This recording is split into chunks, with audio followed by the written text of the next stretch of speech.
What is up, guys? Welcome to a new video, and I'm going to be going over how to shade with ink. So there's a couple of different ways you can go about doing that. Obviously, there is just watering down your ink, but I'm going to be talking about techniques like cross-hatching, hatching, stippling, and how you can go about creating your own textures and that sort of light to dark value scale. So let's start off by explaining what hatching, cross-hatching, and stippling is. Shading with ink is a different process than shading with something like pencil that's easier to blend and, of course, erase. Techniques like hatching allow you to vary value. As you can see in this first little square, hatching is drawing lines that are parallel to one another. To make hatching appear lighter, you put the lines farther away from each other. And if you want it to be darker, you have to make the lines closer to each other. And of course, you can add a difference in line weight to emphasize the darkness or lack thereof.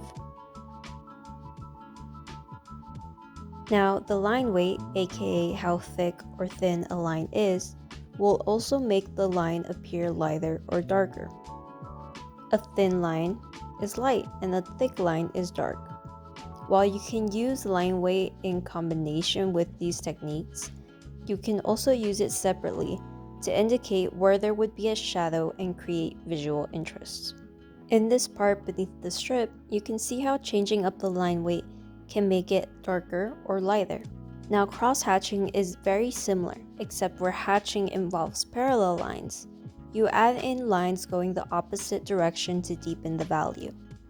And again, how close your lines are or how thick your lines are will change how dark or light your drawing will be. Cross-hatching is really great to make areas darker. While you can still make an area darker with just hatching, cross-hatching creates a different look.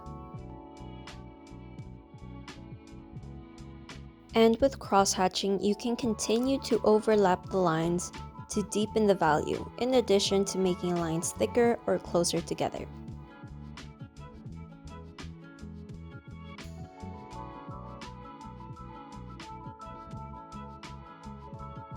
Next up is stippling, which does take the most time compared to the other two methods, as you are making individual dots at a time.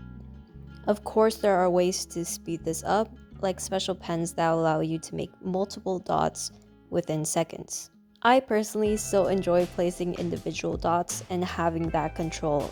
Just like the previous methods, the closeness between dots will affect the darkness. You can also use thicker pens to make those dots bigger and therefore darker. So now that we understand how line weight and closeness will create value, we can use this to make our own textures for shading. If you've seen a previous short of mine where I test out textures for my watercolor painting, you'll have seen an example of this. But to give a brief example, we'll use squiggles. I start off very light and with some distance between the lines. As I move to the right, I make the lines closer together. And because in this instance I'm using a fountain pen, I can make the lines heavier while I'm drawing. If you don't have something like a fountain pen or a nib that allows you to change up your line weight, you can also just go back in afterwards and make your lines thicker. So as you can see, I now have a range of light to dark, having created this texture. So what does hatching look like in practice? So just drawing a quick cylinder, we'll use hatching lines to create shadow. Using that arrow to indicate line source, I'm drawing parallel lines to the right side. And notice that I'm leaving a little bit of space between the lines. So then when I add in an even deeper shadow, I add in smaller lines, filling in those gaps, which really gives the appearance of a darker shadow.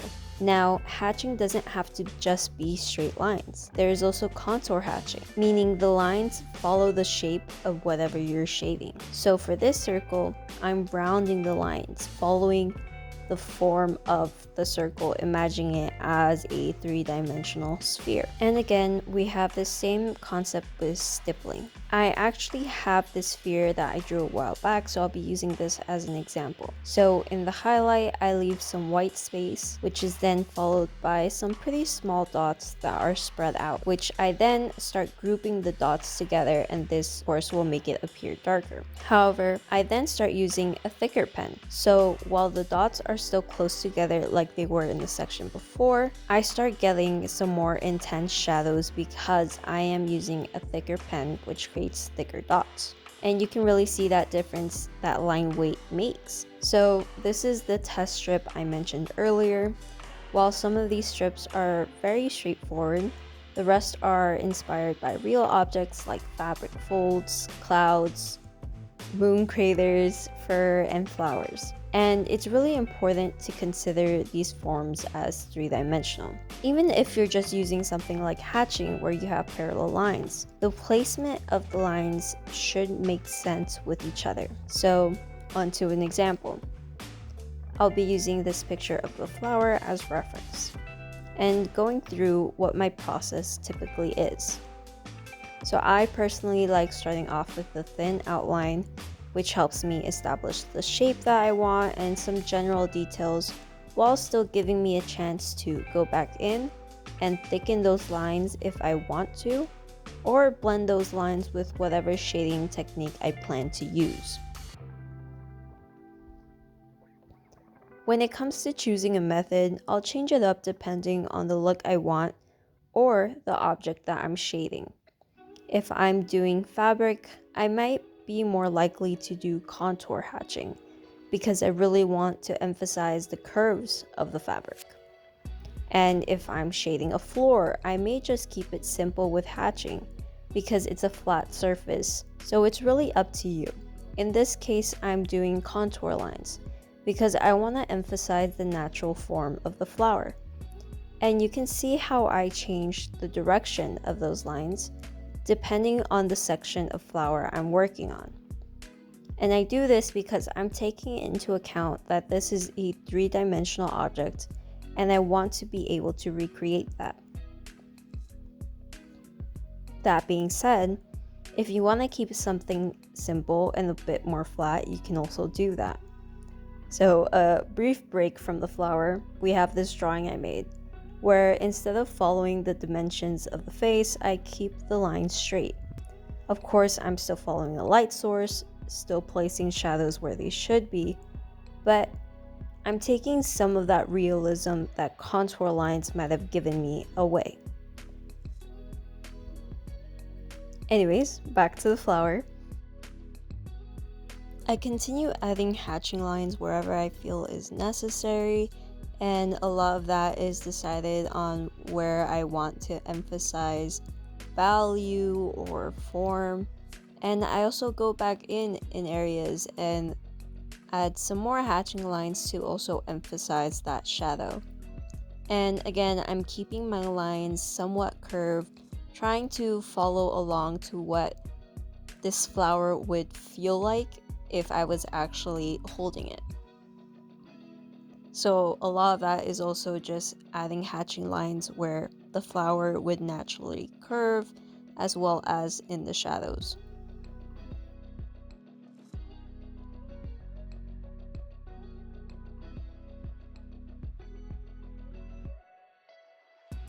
I decided to add in small areas of cross-hatching and thickening up the lines which would be in the shadow.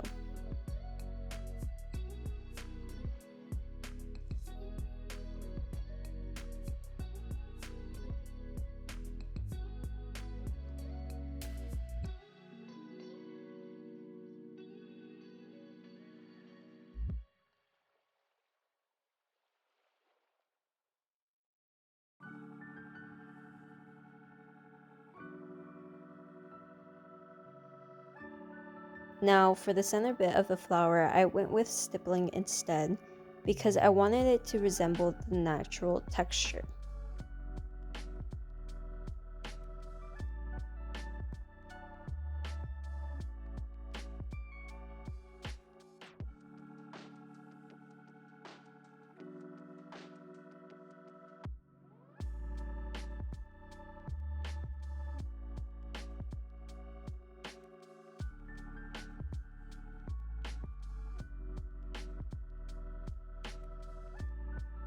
And with a bit more shading, very thin lines, we have our finished flower.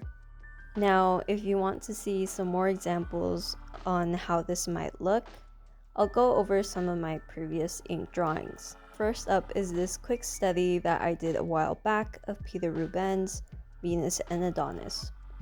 And it's pretty simple, I just added hatching lines where the shadows would be. In this case, it's easier because I'm following the original drawing. And studies are really a great way to get into something new. Next up is this illustration I made, and as you can see, I focus a lot more on contour lines because I wanted to emphasize the form of the body. And it's one of my many illustrations where I use ink, graphite, and charcoal together. Similar to the last illustration, ink serves more of a supporting role, and I did mostly do contour hatching. You can see it on the couch, the pillow, and also the body. Meanwhile, this painting was a lot of ink work, from the cloud-inspired lines at the bottom to the contour lines of the fabric and face, and of course the stippling used to make the moon. This was definitely one of my more time-intensive ink illustrations, and I think that's also just another thing to keep in mind, whether you're working with ink or whatever medium, is just having that patience. Now, finally, this last drawing is possibly my most intense, probably on the same level as the last illustration. And I did a ton of hatching and cross hatching. This is a relatively small drawing. It's about 4 by 6 inches, but it is very intricate, and it's a good example of how far hatching and cross hatching can really take you. You can create something that feels very realistic, but you can also create something that is very simple, and they each have their own beauty to it. Now, these examples aren't my own artwork, but can still be helpful if you want to learn a little bit more about hatching and cross hatching. Now, some of these are drawings, but some of these, like this one, are etchings. And etchings don't use ink in the sense of using a pen, but it's still the same method of cross hatching and hatching. And you can really see how realistic you can get. And a lot of these are also contour hatching and cross hatching, again following the actual form of whatever is being shaded. Thank you guys so much for watching, and if you still have any questions, just let me know and I'll do my best to answer. Bye!